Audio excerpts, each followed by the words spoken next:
നമസ്കാരം, ഞാൻ doctor Binoy Varghese, consultant nephrologist, SK hospital Trivandrum.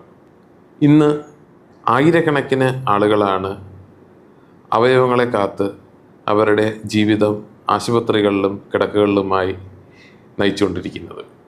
നമ്മുടെ സംസ്ഥാനത്ത് അവയവദാനം, എസ്പെഷ്യലി മരണാനന്തര അവയവദാനം വളരെയധികം താഴ്ന്ന ഒരു നിലയിലാണ് പോയിക്കൊണ്ടിരിക്കുന്നത്. ഇത് കാരണം നമ്മുടെ കൺമുന്നിൽ വെച്ച് തന്നെ ഒരുപാട് വൃക്ക രോഗികളും കരൾ രോഗികളും നമുക്ക് നഷ്ടപ്പെട്ടുകൊണ്ടിരിക്കുകയാണ്.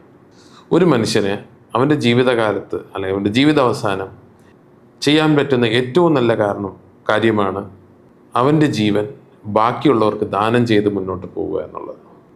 അതുകൊണ്ട് നമ്മൾ ജീവിച്ചിരിക്കുമ്പോൾ തന്നെ നമ്മൾ ഇതിൻ്റെ അവയവദാനത്തിൻ്റെ ഇമ്പോർട്ടൻസിനെ കുറിച്ച് മനസ്സിലാക്കുകയും നമ്മൾ സ്വയം മരണാനന്തര അവയവദാനത്തിനായി സന്നദ്ധരാകുകയും ചെയ്യേണ്ടതുണ്ട്.